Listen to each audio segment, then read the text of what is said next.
Come here. Who's talking? Come here. Hey, hello, Willie. Hi, happy birthday again. This is Steve. I'm here with about 50 big-time Giant fans that would like to sing happy birthday. to Willie Mays. You okay with that? Fine. My name is Steve. You see him. Yeah, I spoke to Yeah, Michael. I'm on with him. We're gonna sing happy birthday, so hang on. Yeah, you got him on the phone now. Steve, Okay, guys. 1, Steve, 2, put it on 3. speaker. I did. Go Happy ahead. Happy birthday to you. His Happy birthday to you. Happy birthday, dear Willie. 60 home run. Happy birthday to you.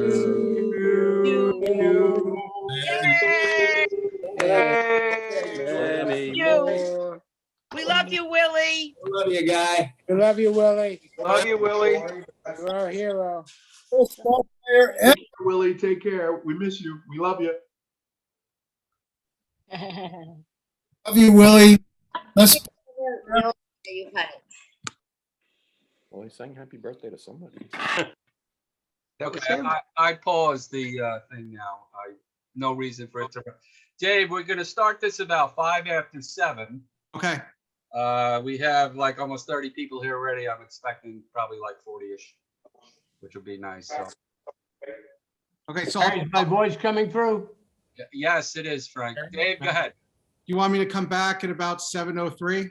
Yeah, whatever. If you need to get coffee, but we're not starting without you, okay? Okay. Thanks. Well, just to let you know, he's laughing his head off, so I guess the singing was good. Yay! Great. He's gone, but that was it. That was Let's do it great. again next year, terrific. guys. Wonderful. John Tip of the Barr. cap to Willie. John, And to Steve. Thank you. You're welcome. John, put on your. I'm gonna unmute you. You need to unmute, John. We can't hear you, John. You got to turn on your. Oh, Can you hear me now? Yeah, John. You Yes. sent me those 4 people. One of them, the emails was wrong. I got him to fix it, so I invited those 4 people on the list now.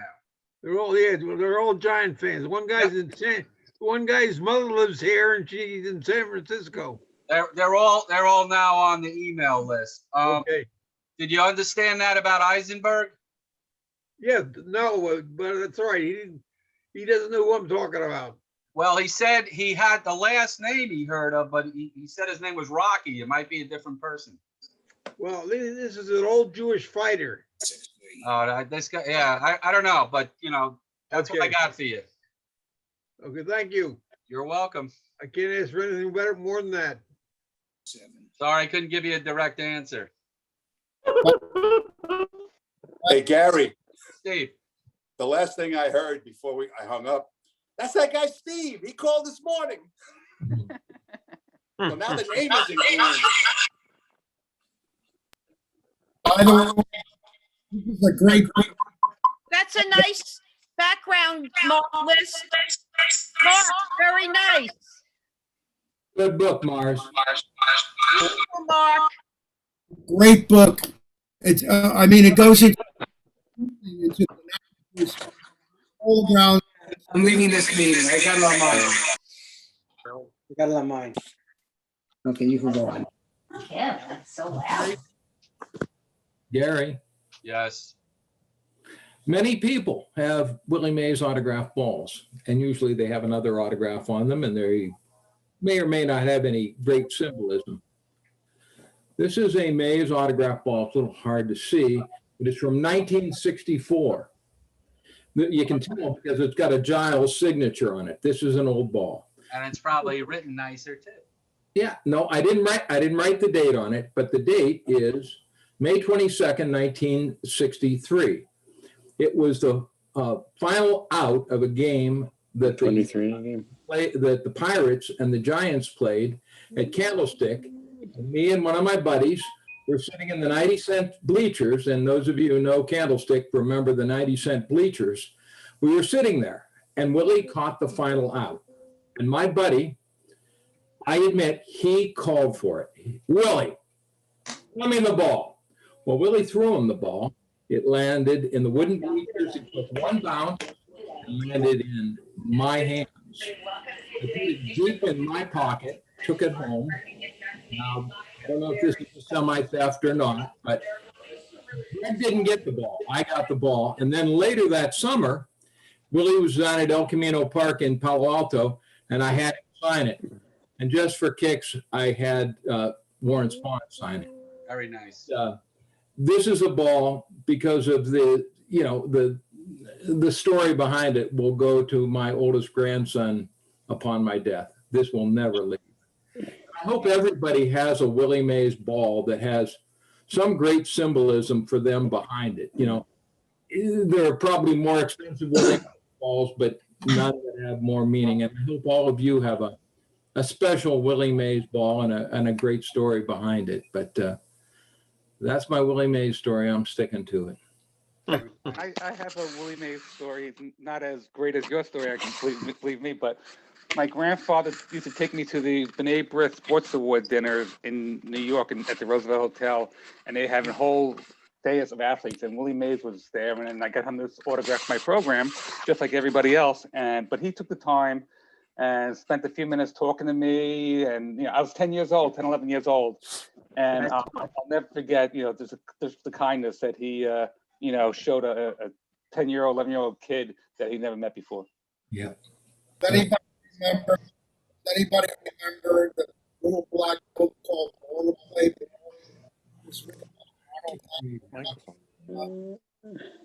I bought that book.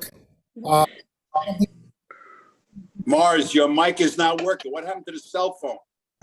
You're inaudible. He was great last week. It was working. We got a cell phone. I have a Willie Mays story. It's not, so in 1962, Oh, yeah. I bought this when the Giants came to play the Mets in the Polo Grounds. And then years later, I went to Cooperstown, and I saw him every year, and he always called me the button lady. Because I wore that button. So I got to know him, and I stalked him. Oh, no. These people, God. No, I don't think so. Indeed. He could be, well, he could be working. I don't know.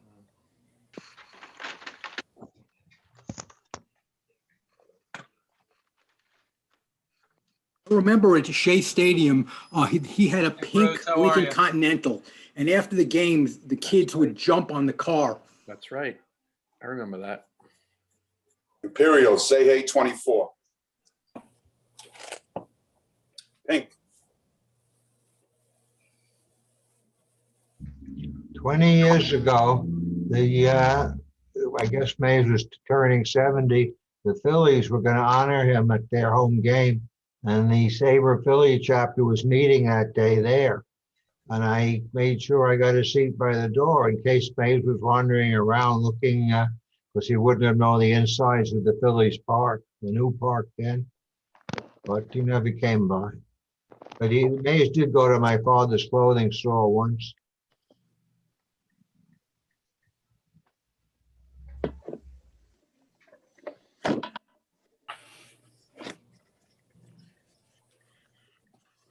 We're gonna get started in about 5 minutes.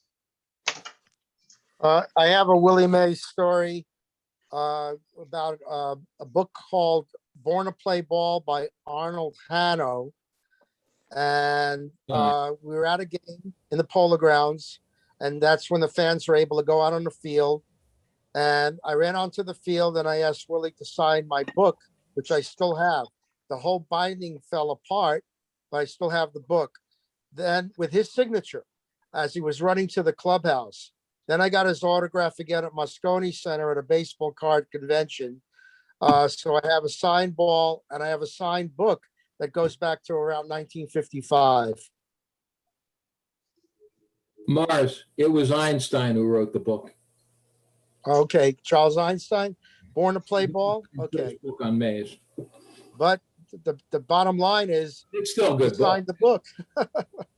Hanno just wrote the one. Oh, okay.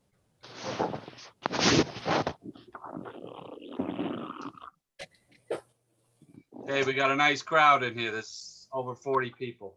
Oh, wonderful.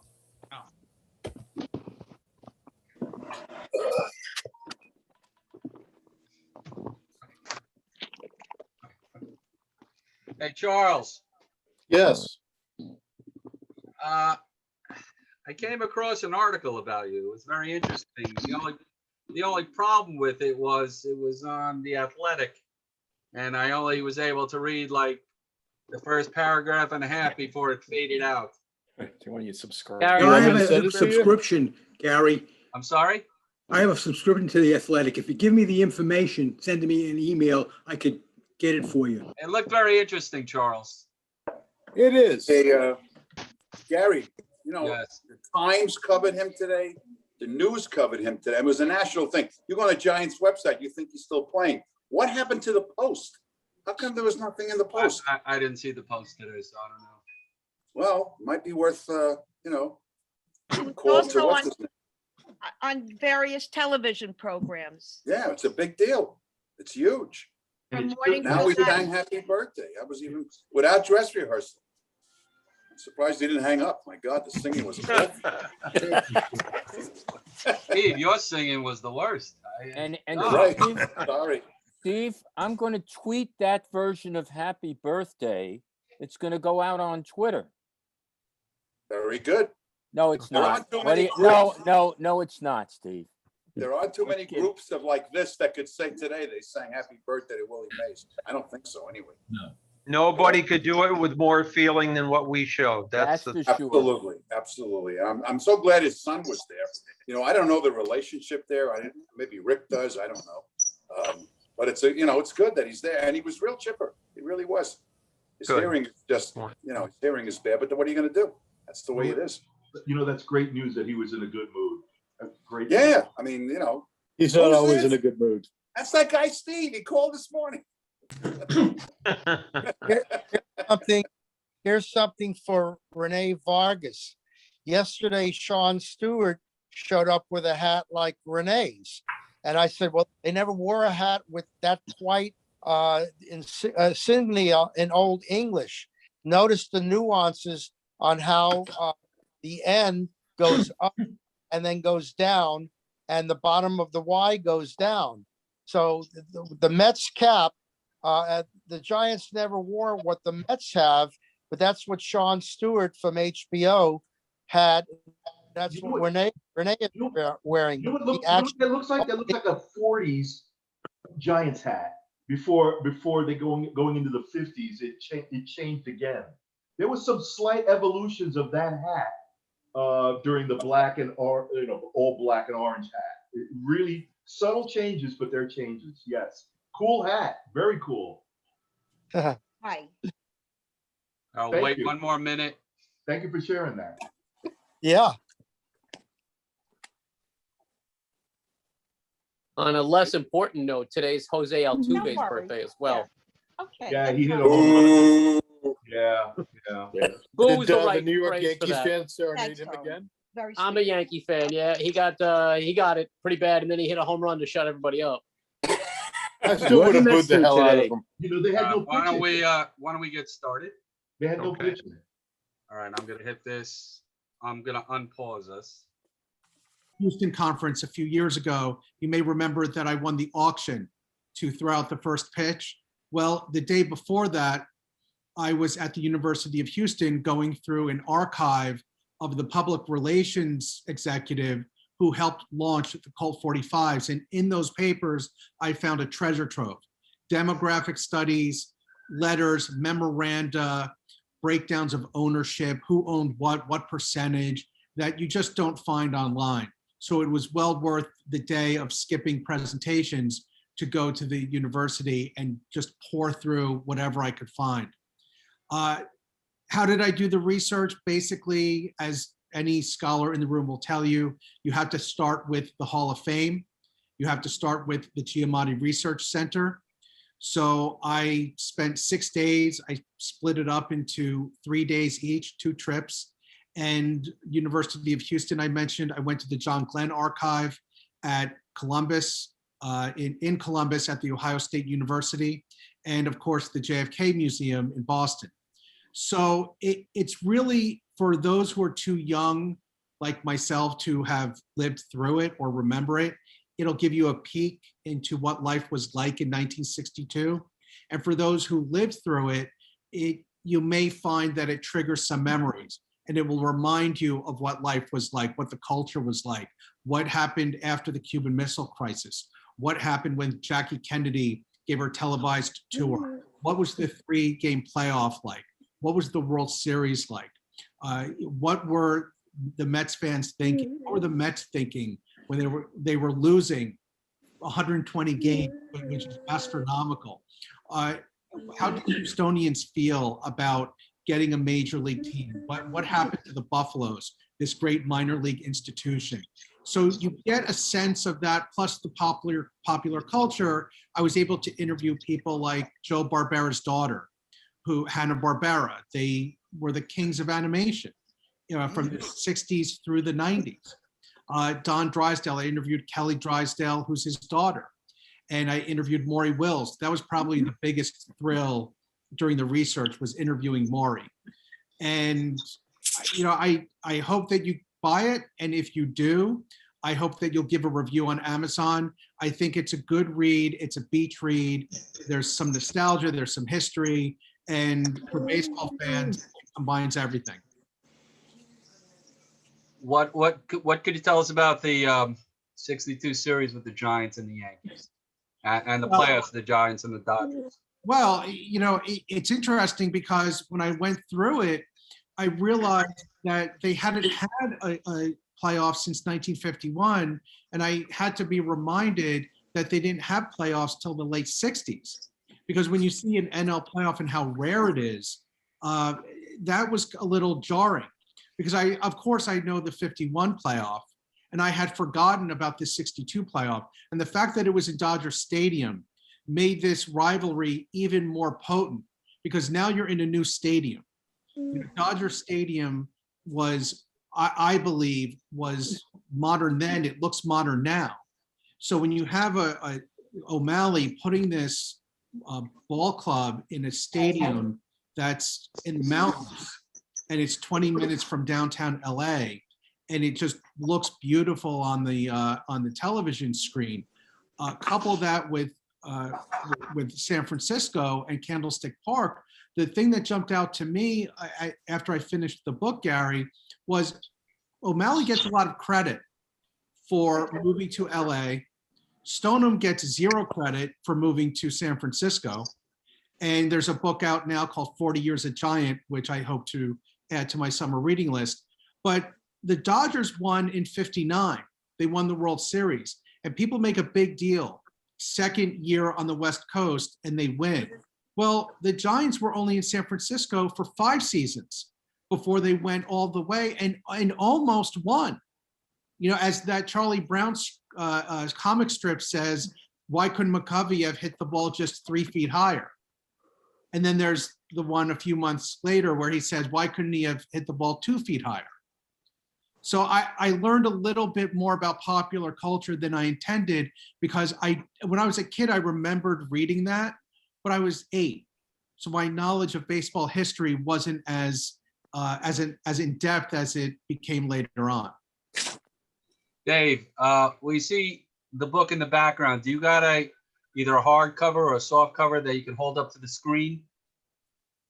Wonderful. Now, if anybody wants to purchase this, talk to us. Can we get it signed by the author? If you're in the New York area, sure. There are a few ways to do this. If you go on Amazon, there's a 19% discount. If you buy it on Kindle, there's a 51% discount. I don't like Kindle. If you buy it through Nebraska's website, the University of Nebraska Press, there's a 40% discount on all baseball books through May 31st. Or May 30, it's 31, 30 days has September, April, May 31. So and through May 31, there's a 40% discount on all baseball books.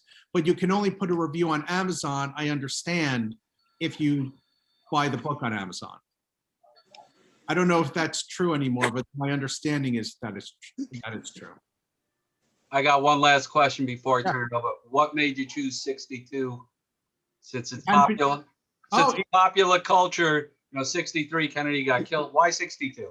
Well, as I said, the original idea was the Mets and the Colt 45s, their inaugural seasons.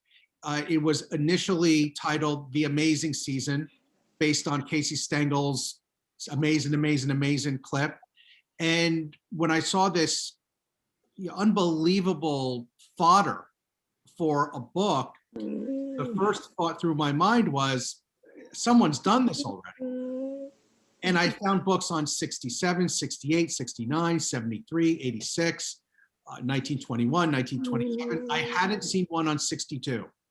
I know somebody wrote a book about the Dodgers-Giants playoff, but this was going deeper. This was going into the Yankees, the Dodgers, the debut of Dodger Stadium, how the Colt 45s came together, how the Mets were launched, etc. Thanks, Dave. One other thing, no question here. I got a little mixed up with singing "Happy Birthday" to Willie. So the first couple of minutes, I thought I recorded. I'm not sure I did. So my apologies when I send this out. All right, let's go to the open floor. We got Dave German. You're up first. Dave, unmute yourself. Yep. Okay. Thank you so much. I just had a couple comments. First, what I find very interesting about the 62 World Series is that in 1960, the Yankees lost and the pitcher who gave up the home run was Ralph Terry to Bill Mazeroski. Right. 2 years later, who's on the mound in the ninth inning? Almost a GOAT for a second time, but he gets the final out is Ralph Terry. I thought that was just really unbelievable. The coincidence of the fact that here's the same guy on the mound, almost a GOAT for a second World Series, which would have been unprecedented. Also, what is interesting about 62 was that was the year that Wilt Chamberlain scored 100 points in a game, which was quite remarkable as well. But my question, David, is this. It pertains to the Colt 45s. How important do you think it was, the establishment of that team in Houston, by virtue of the fact that prior to 1960, you had no professional sports teams in the South? In 1960, you had the Cowboys who came in the NFL, and you had Dallas also had an AFL team, but they were really the first team in the South for professional sports. And how important was that? And then part two of the question was, even though Jackie Robinson came in 1947, you still heard reports of racism and ball players playing in the South, and they couldn't stay with the team when they were playing in places like St. Louis.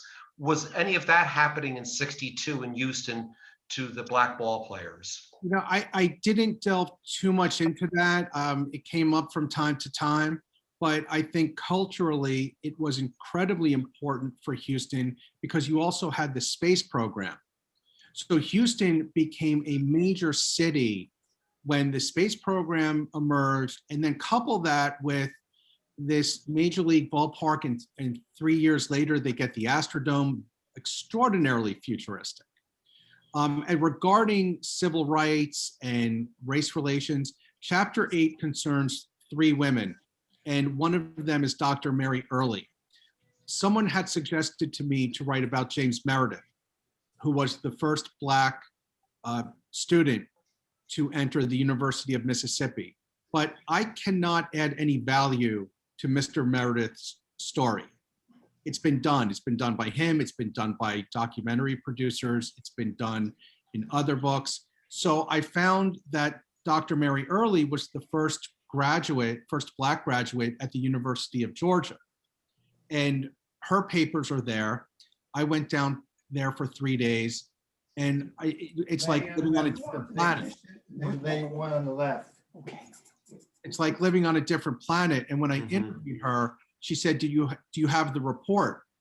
And I said, not only do I have the report, I'm holding it in my hands. They did an investigation researching things like traffic tickets, whether she got a traffic ticket. I mean, it was so insane just to get an education. So the race relations and civil rights is covered to a degree. I knew that I needed it, but it doesn't overwhelm, because then the book, there was just too much to fit in. There were too many other topics. So I covered Marilyn Monroe dying. I covered a romper room hostess. You all remember the kids show Romper Room. This hostess had to leave the country to get an abortion because she mentioned thalidomide and the danger of thalidomide on pregnancies. And she was outed by a reporter. He did not keep her confidence, and she became a household name for all of the wrong reasons. So controversies, as much as people of my generation, I'm Generation X, so I grew up on reruns in the 70s and 80s, but they were rather benign. Gilligan's Island, Gomer Pyle, Bewitched, I Dream of Jeannie. I didn't know about Route 66. I didn't know about Naked City. I had heard of Perry Mason. But when I got to watch these shows and the topics they covered, I was jarred a little bit into the sobriety and the seriousness of the topics, that it wasn't all just goofy comedies like the Beverly Hillbillies. All right, now Thank listen, you. we have a litany of people with their hands up, so I'm gonna call on you. We're gonna go with Bruce Slutsky, Steve, and then John McLaughlin, and then the rest of you got written down in the order, your hands up. So Bruce, go ahead.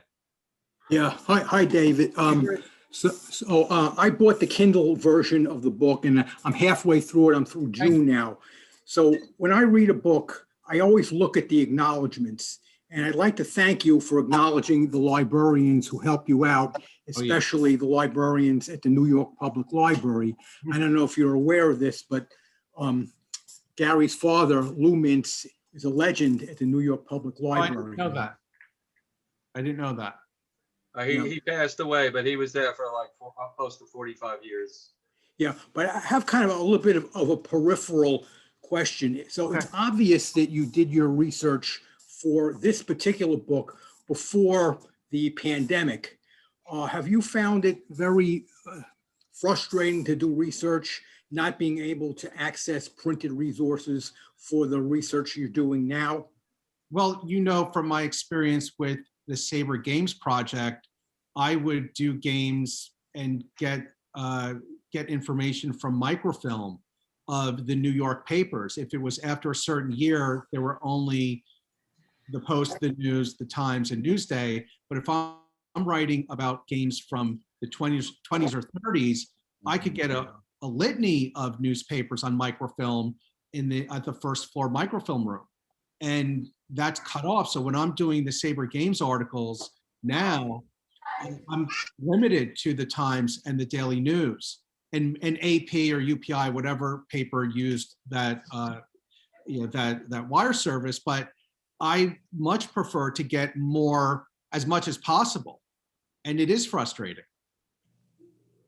Thanks. Let's go to Steve Rothschild. You're up, man. Hey, I just picked this up, David, not realizing that you contributed to this book. Yes. And I just starting to look through it. I didn't read the articles, but I see you're pretty popular. You've been nominated for that Ron Gabriel Award. Yeah, I got honorable mention twice. That's okay. One of the guys that used to live here, and Gary knew him very well too, Dan Heidel, used to speak at that. There was a conference, I believe, in Washington, D.C., going back a ways, maybe 12, 15 years ago. The two articles you wrote for this, right? Just briefly tell me what they're about. Well, one is about the statue in Journal Square, which is in the heart of Jersey City, where I live. It's interesting that they made a statue in the center of the city and not at the site of Roosevelt Stadium, where he had his first game in organized baseball. So I do a critique and analysis of the statue, an artistic analysis. And the other one is, I believe it's the What's My Line article about Soupy Sales misremembering that he saw Jackie 25 years prior in 1944. And Soupy thinks that he saw him play football at UCLA. And Jackie had to correct him and say, no, I I played with Kenny Washington in 1939. Not only that, Soupy was wrong about the who won the game. UCLA did not win the game. And I later found that Jackie that year, when he came back from the Army, played for the LA Bulldogs, which was an all-black team. So somewhere along the line, Soupy got confused, and I just do a forensic analysis of what might have happened. And supposedly his baseball batting average at UCLA was about 130. Yeah. That was his weakest spot. Thank you. Thank you. John McLaughlin, you're up. Hey, David, thank you. Just a couple of questions about the Colt 45s. Yeah. Mostly about the name. Now, did they have the permission from the Colt company, or did they just say, we'll figure it out later? I haven't found any documents to indicate permission or a problem. They might exist, but I didn't find anything in the documents. And either way, someone came up with the name Astros to reflect the space program and the futuristic nature that we had in the 60s. So the Colt 45's name was going to go by the side anyway. Okay. Well, my second question sort of ties into that. Were they forced to change the name to Astros, or did they just decide Colt 45s was a stupid name? My understanding, according to Din Man, who is the grandson of Judge Hofheinz, is that they just wanted a better name. And somebody came up with that idea, and it fit better on the jerseys. It flowed off the tongue. It's a futuristic kind of a name. I always, as a kid, thought that it was short for astronauts, which would have been a much more logical name. Because I used to hear Tom Seaver when he called the Mets games here, he would say the Metropolitans beat the Cardinals 5-1 tonight. I never heard anyone say Metropolitans before that. But as a kid, I had always thought, oh, it's probably astronauts, and someone just figured to make it shorter. But no, the name just, someone came up with it. Okay, thank you. All right, we're gonna go Bill and then Jay and then Andy. Bill? Yeah. Oh, thank you very much, David. I'm looking forward to reading it. Anything that's got to do with 62, I'm interested in. It was really the first year I started to follow baseball. I'm like a few guys here. I live and die San Francisco Giants. Were you able to document the beginning of the playoffs and the end of the World Series? Might be important to Giants fans, but in terms of socioeconomic happenings on those days, that on the 30th of September, I don't know if you covered this, that was the day that the University of Mississippi was integrated by James Meredith. And the 16th of October was the first day of the Cuban Missile Crisis. And the Giants, when they won it, Charlie Sherrill went up in space. So there were a lot of things happening when the Giants were winning those days that a lot of people passed by. Well, I mentioned Wally Schirra because I mentioned Glenn and Carpenter, so I wanted to document all three. I mentioned Mr. Meredith, but not in depth for the reasons I mentioned. If I did it in a page or 2 pages or 3 pages, it would be a regurgitation of everything else, but I do acknowledge him. And as far as the Cuban Missile Crisis and other things, absolutely. I mean, you'll remember Von Meter and the First Family. Meter had it all for 1 year. He was on talk shows, late night shows, variety shows as the JFK impersonator. And I talked to the actress who was the voice of Jackie Kennedy, and she said that they were taping the album the first night of the Cuban Missile Crisis. Oh my goodness. If I'm not mistaken. It was either the first night or the night of the speech. And that's pretty jarring when you think about it. And it was jarring to me to think about, the novel Failsafe, which was extraordinarily realistic given what was going on in the headlines, and 7 Days in May. And I don't know if you all recall the Andy Griffith Show and the episode when Barney kind of comes into his own. He has to chase off the 2 guys selling food on the side of the road. And Andy makes up a story that Barney is a vicious vicious deputy, and the guys get scared off, and then they realize that he's really not, and they drive to the place together, and Barney says, Andy, I want to do this alone, and he stands up to the two bullies. It's the first time you really see that. Well, why do I mention that? In the book, you'll see that episode comes a couple of weeks after the Cuban Missile Crisis is resolved. And in my mind, subconsciously, that had to have affected American viewers, because here's a guy standing up to bullies the same way Kennedy stood up to Khrushchev. So there are these cultural undertones, these undercurrents that you can't help but connect the two. By the way, Dave, Yeah, bully was Alan Melville. yes, All right. Alan Let's- Melvin, yeah. Dave, can I Jay, interrupt? go ahead. Hello? Yes, Question. yes. Yeah. Hi. Yeah, hi, Dave. A question and a comment. Yeah. Question is, I had heard, tell me if there's any truth to this rumor that the last out, I remember watching the game on TV, Game 7 of the 62 World Series, with second and third two out. Obviously, Willie McCovey is up, and hits the line drive. Richardson catches it, but the story that I had heard is they had planned a pickoff play at second base with Mays on, and Richardson was not able to get back to his position in time.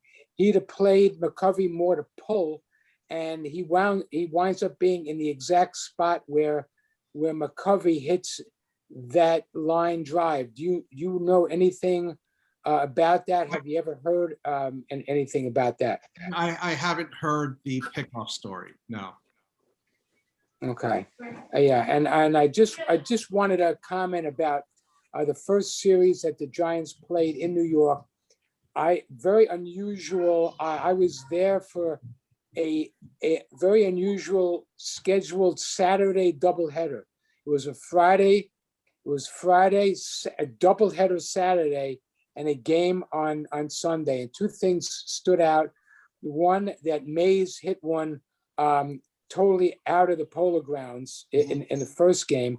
And the second game, and Joe Christopher must have been playing about 430 feet or 440 feet out, because Orlando Cepeda hit a shot to center field, and basically Joe Christopher went back and stuck his hands into the center field bleachers and pulled it out. So when you realize how far Mays had to go to not even get to the bleachers, Christopher must have been playing about 440 feet out.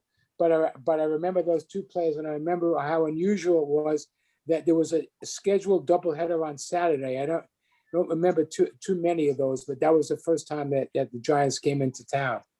It's funny, when I was doing research for the book and I looked at the stats of Cepeda and McCovey and Mays arguably, and probably statistically, you can argue, had better seasons than 62, but he played 162 games in 1962 and had that output. And he wasn't old, but he wasn't young anymore. He was 31.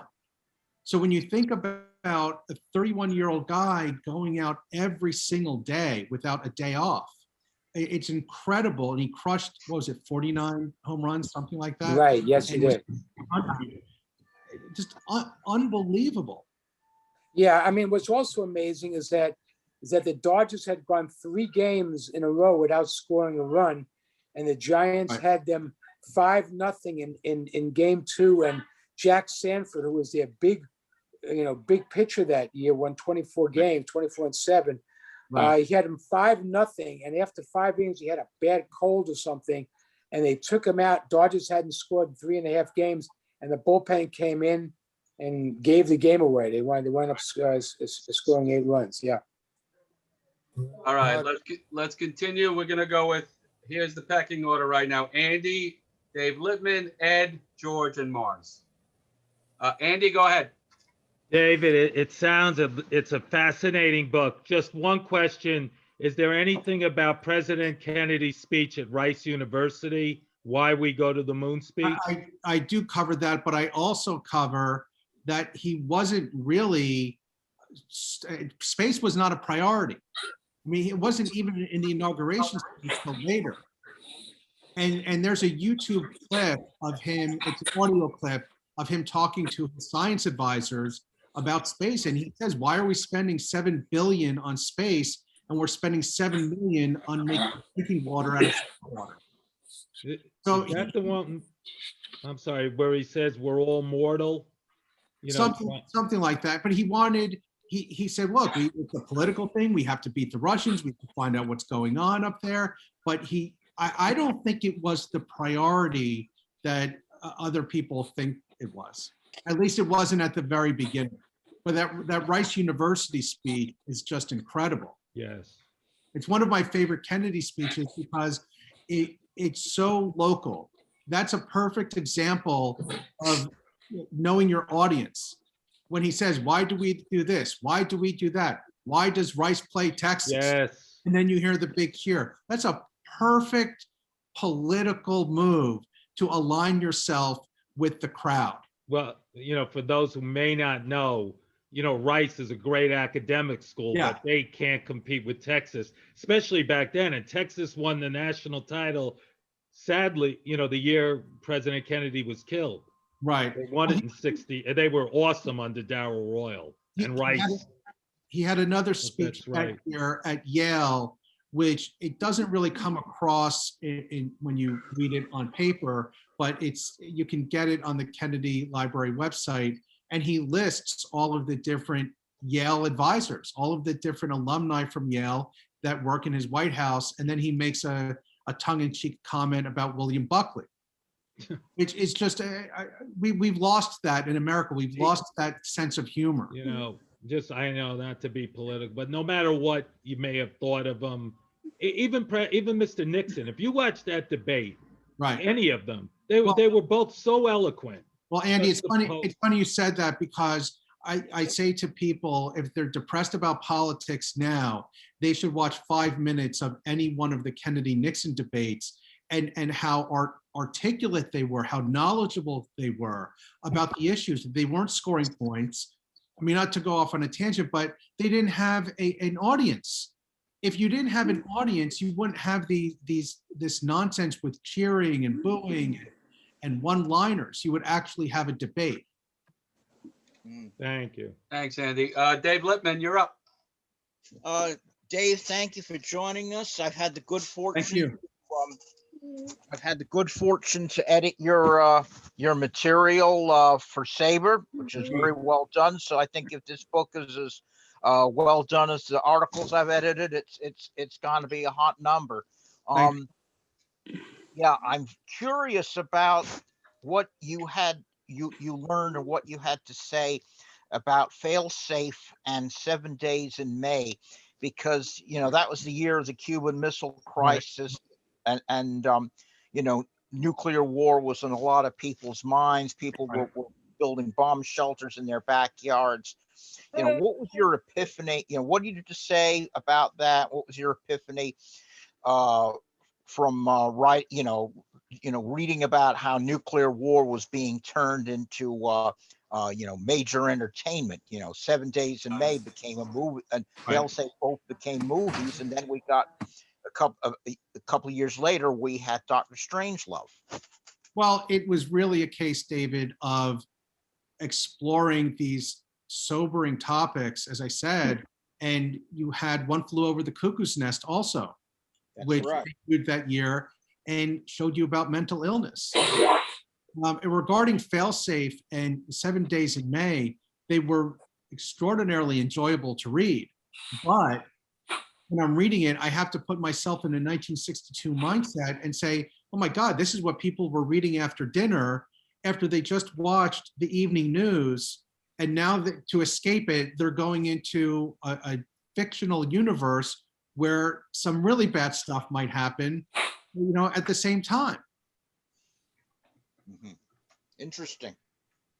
Thanks, Dave. Ed Freer, you're up. Yes, thank you. And thank you, David. It seems like a fascinating book. I have a question and a comment. In the playoffs for the Dodgers and the Giants in '62, I can remember being out in the street playing stickball and trying to catch scores of the Dodger game to get the Giants into the playoffs. I believe they were playing Houston. Was that? I believe so. I'd have to go back and double check that. But it's funny, that you're mentioning being in the street and trying to get the scores. It was all afternoon games.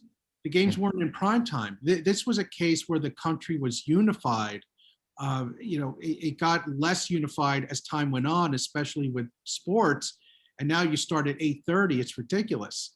But back then, I was talking to people who remembered rushing home from school or talking about the game at dinner or playing with their friends after dinner or trading baseball cards. There was just a sense of uniformity and unity, but that's also because you only had 20 teams, right? You had expansion the year before with 2 American League teams. Now you had expansion with 2 National League teams. 20 teams was still enough for you to know the schedules and the batting lineups and the other teams as well as you knew your own. So if you're a Giants fan and you're playing the Braves and you're keeping an eye on the Dodgers, you know that the Dodgers are playing the Reds or they're playing Houston or they're in New York on a road trip. You knew all of that. Now nobody knows that. You could be the most diehard Giants fan, Yankees fan, Mets fan.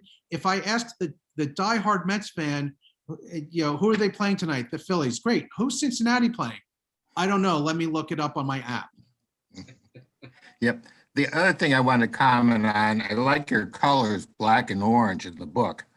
And in that year, 1962, I saw President Kennedy, and you can pick it up in that picture that his hair is kind of red, it's like chestnut when it hits a certain level. He went to Eleanor Roosevelt's funeral in Hyde Park, New York with President Truman, and Eisenhower was there and Earl Warren. But that day, there was a church across the street. They made me get off the stone wall in November 1962, the Secret Service. Mm-hmm. It was a year later, the Secret Service did not help Oswald. The only other thing I was going to say was, I think it was President Johnson that pushed the space episode. That's why. Johnson is the unsung hero. He was the one who counseled Eisenhower, and Eisenhower wanted test pilots, and Johnson helped push that legislation through. And that's a big reason, maybe the only reason, why the Space Center is in Texas. Thank you. All right, we're going to go to George B., then Mars, then George Greger. Yeah. Go ahead. Yeah, I remember very well the draft that the Mets had to get their first team. I remember their first pick. I'll give you a trivia question. You know who the Mets' first pick was in that draft? I believe it's Hobie Landreth. It was Hobie Landreth. Yeah. And I asked Casey Stengel why he picked him. He said, somebody's got to catch the ball. He was the catch. And had a lot of Brooklyn players on it. They drafted Charlie Neal and Gil Hodges and a lot of old National Leaguers, like popular ones like Richie Ashburn.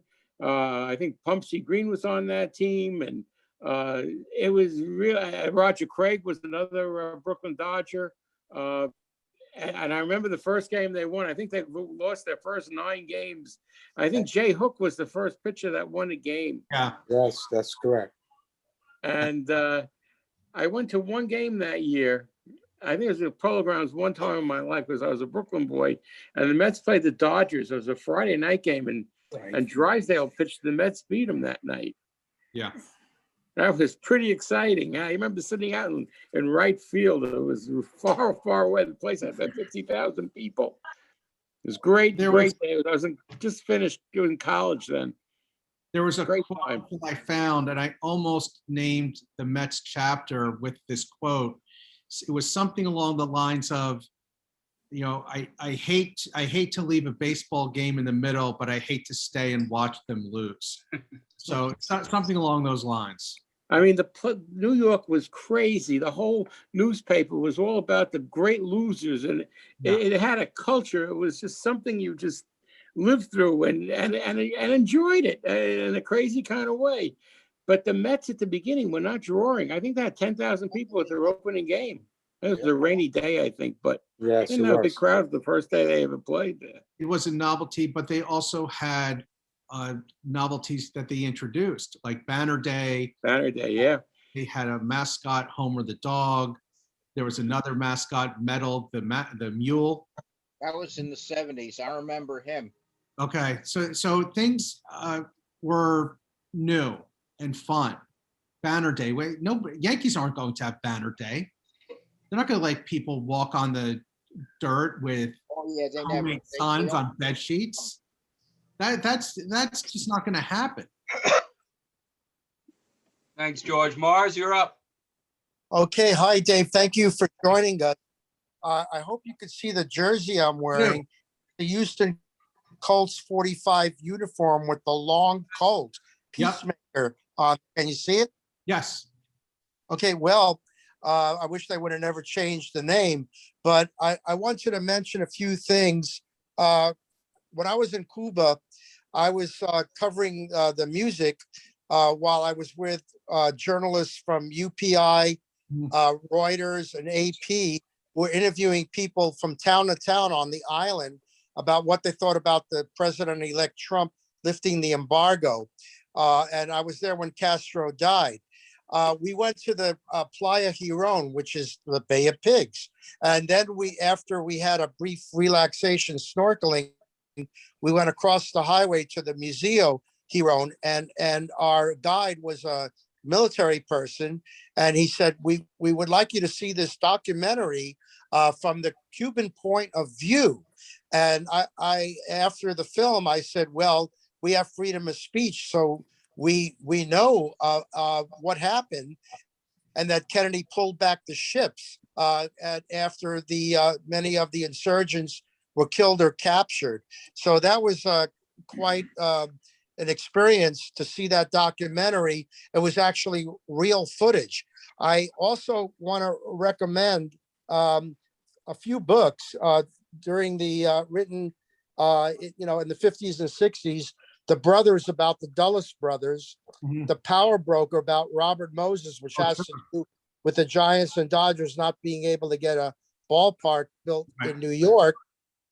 And Dave Lippman, the book that I bought from him is a fantastic book called The Team That Time Won't Forget. I've got so much enjoyment out of reading that book.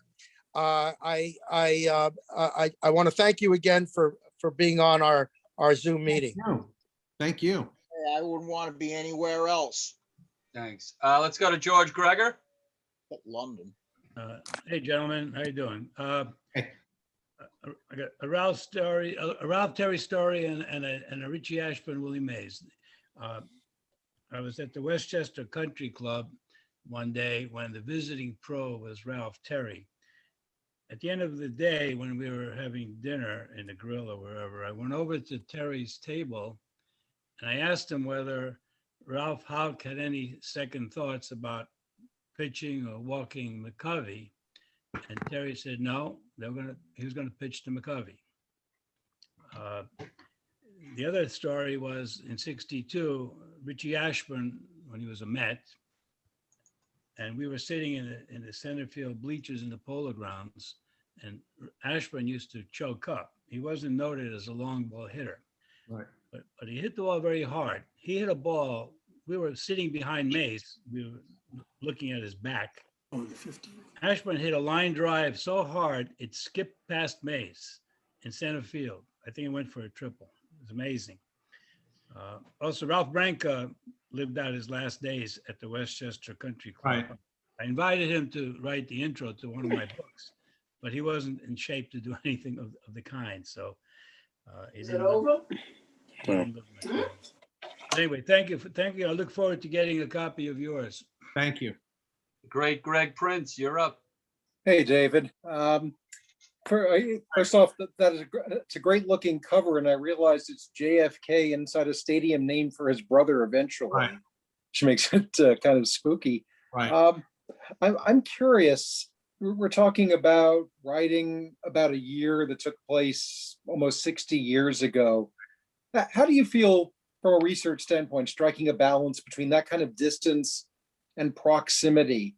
On one hand, I'm wondering about the distance. There aren't, you've mentioned some of the people you've spoken to. Right. Obviously, there aren't that many people, firsthand accounts available. And I guess sort of related to that, I guess it's a second question.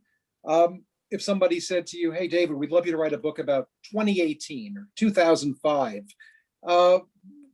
would it hit you the same way? Because I think we have a fix on what these older years mean to us that we've grown up knowing about to some degree.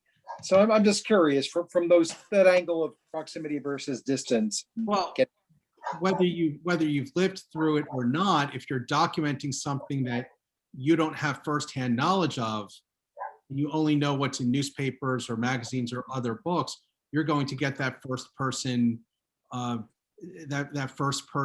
perspective. So if I were writing a book about 1996, let's say, and I'm talking about popular culture, my dream interviews would not be Jennifer Aniston or David Schwimmer or Jerry Seinfeld. They would be Vince Vaughn and John Favreau, because they developed and produced Swingers. Or I think Favreau produced it, but Vince Vaughn was in it, and that set the mark for Miramax. That set a new standard. I love the movie. I can give my input on the movie, but I didn't make the movie. So I would be wanting to know, how was it shot? How was the dialogue scripted? How did you get permits to go to Vegas, et cetera, et cetera, et cetera. So no matter where you are, you're still an observer. It's just that with things that happened before I was born, you have a certain amount of freedom. You have a certain amount of freedom, but there's also a certain amount of restriction because you have no memory. If I'm writing about the disco era, I have certain clear, vivid memories of growing up in the late 70s and early 80s, but that can also play a trick on you.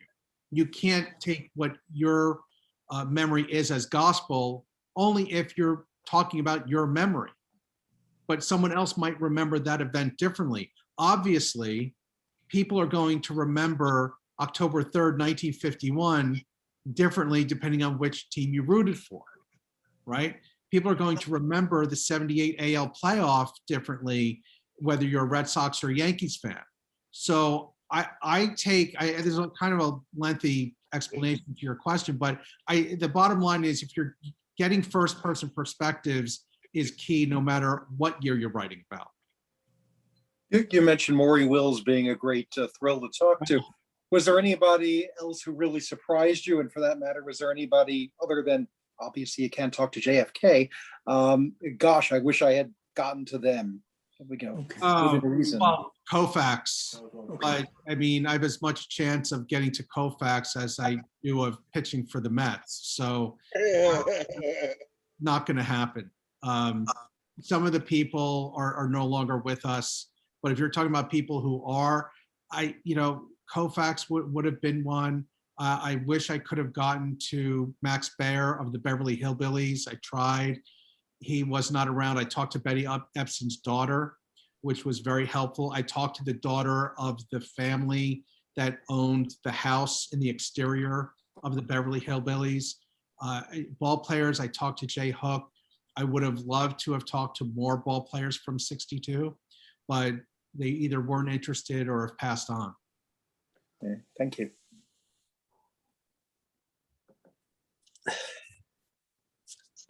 Gary, you're muting. You're mute. Does anybody have a question who has not asked one as of yet before I let Steve go? Steve, you're up. Yeah, I said this before David came on. I think an anecdote about the '62 playoffs. Only a few of you were on. And Dave, if you have this in your book, you can stop me. One of the journalists went over to Leo DeRocha during the playoffs and asked him, do you have anything with you from 1951? And he said, yes, I have my T-shirt from Game 3 when Thompson hit the home run. And the same journalist went over to Alvin Dark and said, do you have anything here from 1951? And he pointed to the outfield and said, the guy in center field came along.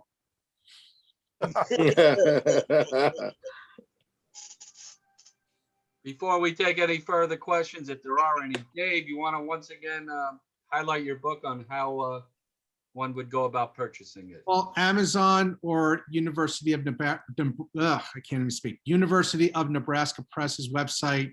Amazon, obviously, Kindle or hardcover, whichever you prefer. And if you do buy it, I hope that you will leave a review on Amazon as well. Could you also hold that book up and keep it there for a few seconds?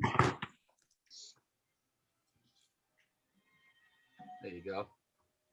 All right. Anybody else with any questions? Yeah, I have a question. Go ahead, Renee. This sounds like a great time capsule.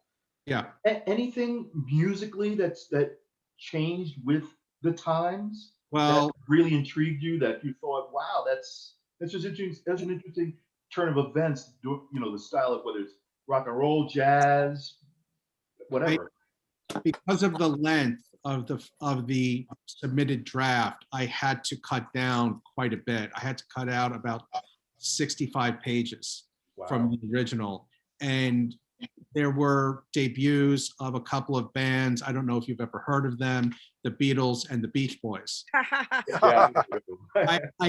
I mentioned them, but Johnny Carson debuted that year as host of The Tonight Show. So I touch on it, but I couldn't get too far into it. There were plenty of movies. I mean, I cover a few that I thought were really, really important for the time, like Advise and Consent and Lolita and To Kill a Mockingbird. But 62, I think, is the greatest year for movies. Someone's writing a book about 62. I'm sure there will be others written because it was so rich. You had How the West Was Won, The Man Who Shot Liberty Valance, Lawrence of Arabia. Thank you. I have a question. Go ahead, Indy. In 1962, I was in San Francisco and I saw the Giants play at Candlestick Park. And I went out with a sports writer for the San Francisco Examiner. Did you look into the newspapers from that time? His name was Harry Jupiter from the Examiner. I did, and I'll tell you how that came about. There was a show you guys may remember called Sam Benedict, which was NBC's answer to Perry Mason. And Edmund O'Brien played this rather, Perry Mason was always likable, and Edmund O'Brien was very gruff, but always passionate about his clients and defending them. And there's a scene where he's sprinting up the courthouse steps, and I see in the background there's this ad in a newspaper box or newspaper stand, and it says Jupiter. And in the Examiner, I didn't know what that meant because I'm thinking space. Are they talking about space, a space probe? What are they talking about? And so I had to do some internet sleuthing, and it didn't take too long before I found out he was like the Dick Young of San Francisco. He was the guy. Yep. So I didn't get too far into the reporters in terms of who they were, but I think I either referenced them, cite them, or mention them briefly. Well, our beloved. It was right before the All-Star game, and he was supposed to introduce me to Willie Mays at the airport, who was going off for the All-Star game. And he asked me to read his column for that day, and I didn't love it enough, so I never got to see Willie Mays. Big ego. Mars, go ahead. Let me see. I lost my train of thought here, but Mays always said that he would have gone for home and knocked down Elston Howard if he was the runner at second base, which was Matty Alou, that was held up. And I thoroughly believe that Mays would have scored and Giants would have had their first championship. But when I think about the 2002 World Series, where Dusty Baker took out Russ Ortiz, and that kind of blew it for the Giants for their first championship in San Francisco. Any thoughts on that? Well, if Mr. Mays wanted to knock down Mr. Howard, I think the only way he could do that is if Mr. McCovey was right behind him. I mean, Elston Howard was a mountain. I mean, he's huge. It's absolutely huge. And as much of a Willie Mays fan as I am, I don't know that he could have ran him over. Or run him over, whichever is the grammatical term. I don't know that that could have happened. Well, the throw was high and off towards the third base line. Right. I believe that Willie would have scored. He could have scored, but if it's a confrontation like a Pete Rose, Ray Fosse kind of a thing, then I'm not so sure. But I don't think Willie would have risked risked injury for that. Well, Willie said he would have knocked him over. No, he probably He would have. did say that. He probably would have hook slide in. Yeah. He did say that. He said he would have bowled him over. Steve, go ahead. What he, you're talking to a lot of Willie Mays fans here. I know. And you're on his birthday. I know. What he actually said was, if I was on first and Matty would have hit the ball, quote, me and Elston would have had a good time at the plate. That's right. That's the quote. Let me tell you Yes. something. Mars is 100% right. And I guess because I'm a Giant fan, there is no chance they would have got him at the plate. Zero. Howard could have been 7'2". No chance. But if you want to see how big Howard was, I saw Elston Howard play many times. Willie Mays was a monster. I mean, there's a lot of pictures of Willie, but he's just in his underwear and he's powerful. There is no way. And risking injury didn't even enter into it. At that time, they wanted the championship, and he probably wanted it more than anybody else. if you go to YouTube and you see the Yankee game when Reggie and Billy Martin have that altercation in the dugout, and Yogi Berra kind of sidesteps, and Elston Howard comes in to prevent World War III, and you see, I mean, Reggie's big. Elston towers over Reggie. Well, the Pirates and Giants had a beanball incident in '59, and Cepeda came out of the dugout with a bat running after one of the Pirates. Seihe came out and tackled him. Cepeda was a big man. Safe at home, Giants 2, Yankees 1. New champs. And it's all about will, not about size. Because I remember when my pop said, I'm going to teach you how to box, because if you don't know how to box, your name's going to be mud in this town. And we were living in Upper Manhattan. So I took on the super's son, who was 6 feet tall, and I'm only 5'6". I punched him in the solar plexus and he went down like Jello. So Mays would have overtaken Elston Howard. Muhammad Ali had all the will in the world in 1980 against Larry Holmes, and it didn't do him any good. No. I still think Felipe Alou should have gotten the probably bunt stopped down. giving you heat after that. Your apartment had no heat after you beat up the super's son. You're right. My vivid memory of Mays was during the 1973 season. There was a fight between Harrelson and Rose at second base, and the crowd was crazed. It was at Shea Stadium. It was Columbus Day. I was off from work, and Willie Mays had to settle the crowd down. He had to come out to, I think, the left field and Few shut of the them. crowd up. Mays, Cleon Jones, Rusty four of Staub. them. Rusty Staub was there. Staub, right. Anybody else have a question for Dave?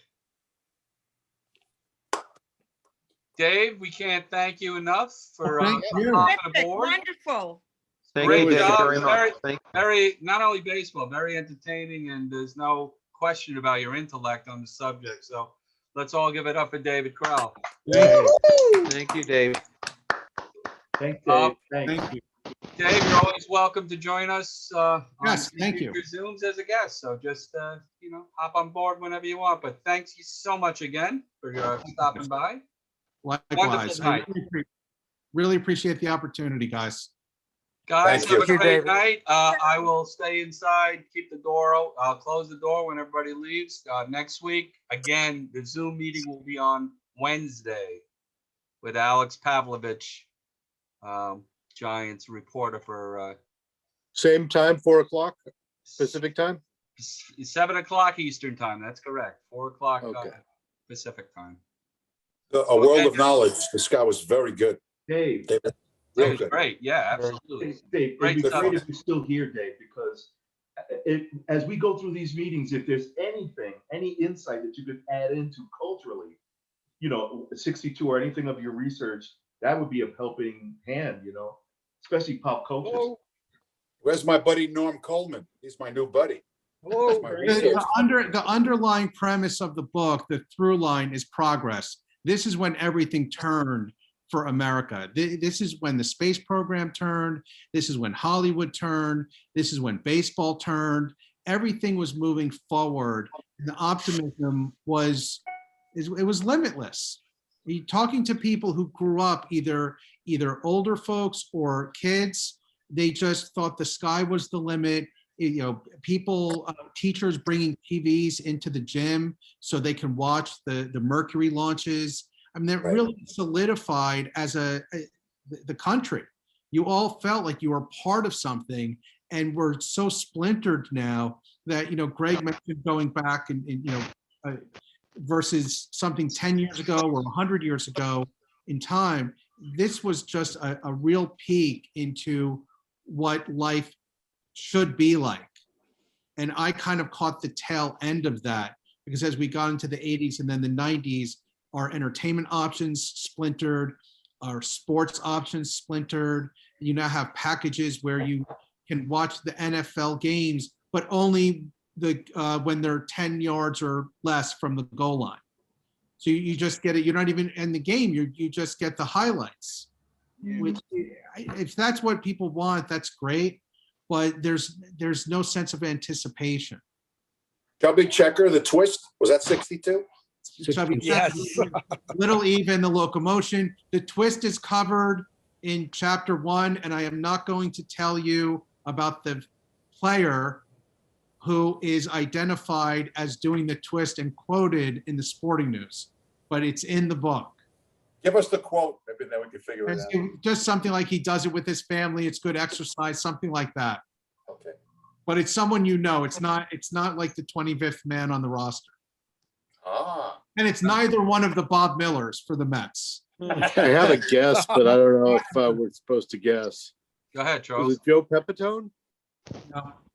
Good guess, but no. It's not. I will send a free book to whoever guesses it, but you can't go through the whole roster. But it's someone you probably wouldn't expect. Pepitone's a good guess. Marvelous. On one of the four Strawberry. teams, the Colts, the It's Mets, one of the 5 teams mentioned. 5 teams, right? It's one of the 5 teams mentioned. Mickey Mantle. It's not Mantle.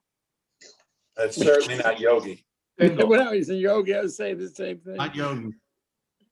Single. Do you guys want a hint? A hint, sure. Can I give a hint? Sure you can. You can give whatever. It's your contest. You can do what you want. Well, Gary, I'll defer to you. What should I give a hint or not? Absolutely. I'm trying to think of how to do this. Should I do it like we used to do Password when Alan Ludden was one word. Like I was on it. I was watching it. I will say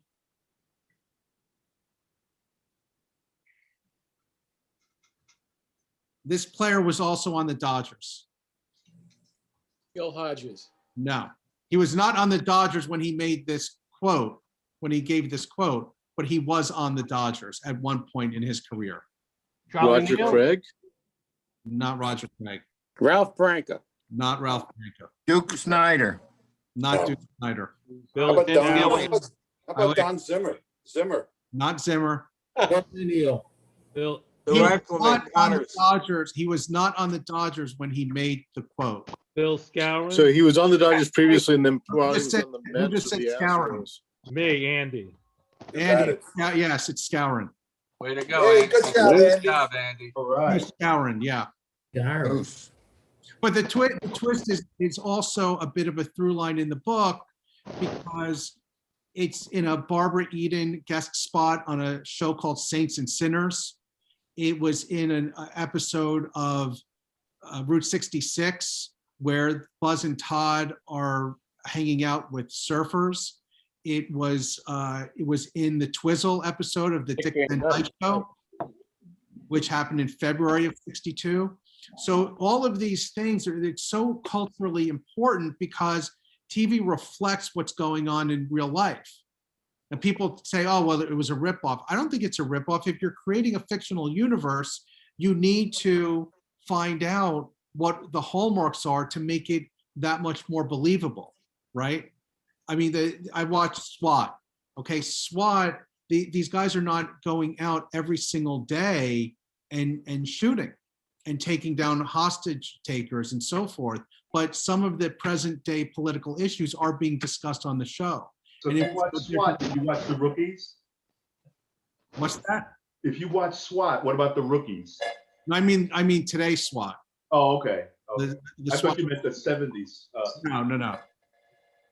You know what's scary? I watch Perry Mason every night at 10:30 on Me TV, which is out here in Arizona. Right. Does anybody on board now know? Well, the private investigator was Paul Drake. Yeah. Do you know who his mother was in real life? Yeah, Hedda Hopper. Hedda Hopper, yeah. Good job. I don't have a book for you, but good job. Hey, big book. By the way, Renee, you mentioned about how interesting this is pop culture wise. We have a very interesting guest in June, Chris Epting, who also talks about pop culture and is on all sorts of TV shows and talk about things like that. So another great guest who will be. And he's a personal friend of Arnold Hainow, right? Yes, he is. Wow. He's going to be discussing roadside baseball and the polo grounds, but he's on TV shows, did interviews with, stories on Belushi and stuff like that. So He's a good guy. Very good. Real Very good guy. promising. yeah. Andy, get Gary your address, Well, look at me, or however you want to do it. David, what I was going to do anyway, I have a little bit of a blog. Maybe some days they're 50 to 100. Okay. I was going to write about the book anyway. So in that sense, maybe I did earn the copy, and I'm going to write about the great meeting. There's so much talent here. Gary Mintz from, say, 60, he's born in 60, the Bobby Bonds era. I heard him on another show. Steve Rothschild is an old time, I know him for a long time about trivia.